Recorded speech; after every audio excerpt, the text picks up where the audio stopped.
Hello everyone. তো আজকে আমি বানাবো সর্ষে পোস্ত দিয়ে বাটা মাছ। তো তার জন্যে মাছটা ভালো করে ধুয়ে নুন হলুদ মাখিয়ে রেখেছি। এদিকে যেসব মশলাপাতিগুলো আজকে আমার দরকার সেগুলো সর্ষে পোস্ত আগেই ভেজে রেখেছি। কালো জিরা, চিনি, নুন, হলুদ, এদিকে পেঁয়াজ, ধনেপাতা ও কাঁচা লঙ্কা। তো এক এক করে আমি এগুলো সব বেটে নেব মিক্সিতে। আমি পেঁয়াজ, ধনেপাতা ও লঙ্কাটা বেটে একটা পেস্ট ভালো করে মিক্সিতে পেস্ট বানিয়ে রেখে দেবো। আর ঝালটা নিজের ইচ্ছা মতন দিতে পারো। তো দেখো আমার একটা পেস্ট বানানো হয়ে গেছে। আর এদিকে আমার কড়াই গরম করে রেখেছি। কড়াই ভালো গরম হয়ে গেছে। এখানে একটুকুনো বেশি পরিমাণে একটু তেল দেবো, কারণ মাছগুলো অনেকগুলোই রয়েছে।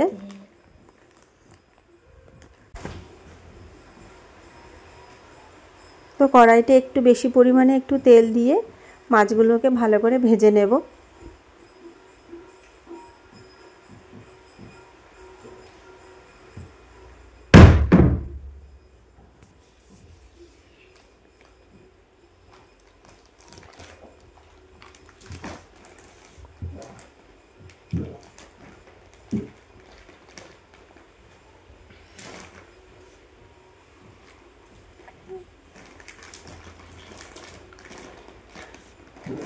মাছগুলো একটু লাল লাল করে ভাজা হয়ে গেলে সবকটা মাছ নামিয়ে নেব। দেখো ভাজা হয়ে গেছে, লাল করে ভাজা হয়ে গেছে।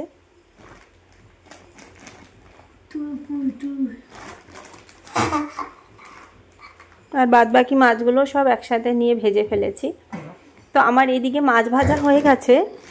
আর এই মাছ ভাজার তেলের মধ্যেই আমি কিন্তু এক এক করে করে সব মশলা দিয়ে রেখে দেবো।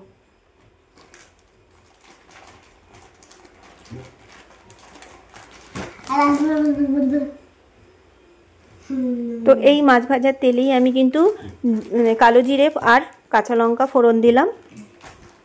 তারপরে এক এক করে করে আমি সব মশলাগুলো দিয়ে দেবো। আর মশলার মধ্যে বেশি কিছু নেই, যেহেতু ওই যে পেস্টটা করে রেখেছিলাম পেঁয়াজ, ধনেপাতা আর কাঁচা লঙ্কা বাটা, আর এটা আগে দেব, দিয়ে ভালো করে আগে ভেজে নেব।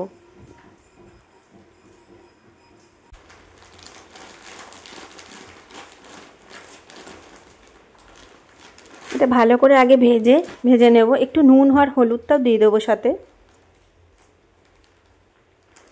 স্বাদ মতো নুন আর একটু হলুদ দিয়ে এটাকে আগে ভালো করে ভেজে নেব যতক্ষণ না এটা তেলটা ছেড়ে আসছে। কারণ পেঁয়াজের কাঁচা গন্ধটা চলে যাওয়ার পরে কিন্তু আমি সর্ষে পোস্ত বাটাটা দেবো, কারণ সর্ষে পোস্ত বাটাটা একটু দিলে বেশি ভাজলে না তিতো করে। তো সেই কারণে আমি খুব কম ভাজি। তো দেখো এটা ভাজা হয়ে গেছে পেঁয়াজটা। তারপরে এই সর্ষে পোস্ত বাটাটা দিয়ে দেব। আর বেশি ভাজবো না, হালকা করে ভাজবো।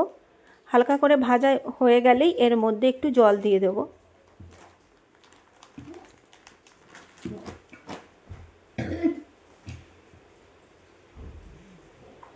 আমি জল দিয়ে দিলাম।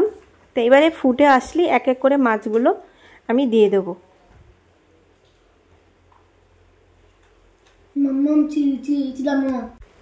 সামান্য চিনি দিলাম স্বাদ অনুসার। অনেকে চিনিটাকে নাও দিতে পারে, কিন্তু আমরা একটু চিনি খাই আমরা সব তরকারিতেই, তাই সামান্য একটু চিনি দিলাম। তো দেখো ঝোলটা ফুটে এসছে। তো মাছগুলোকে আমি এক এক করে করে সব ছেড়ে দিচ্ছি।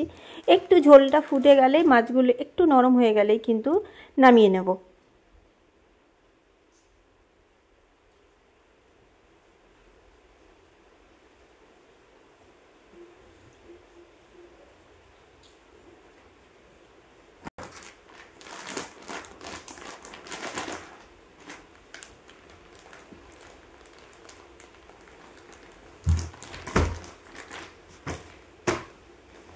তো আমার মোটামুটি হয়ে গেছে রান্না। তো এবারে বাটিতে নামিয়ে নিয়েছি। তো কেমন হয়েছে তোমরা জানিও। খেতে তো দারুণ হয়েছিল, কিন্তু তোমরাও কেমনভাবে রান্না করো আমাকে কিন্তু কমেন্টে জানিও। তো ভালো লাগলে লাইক কমেন্ট করো। Bye, take care.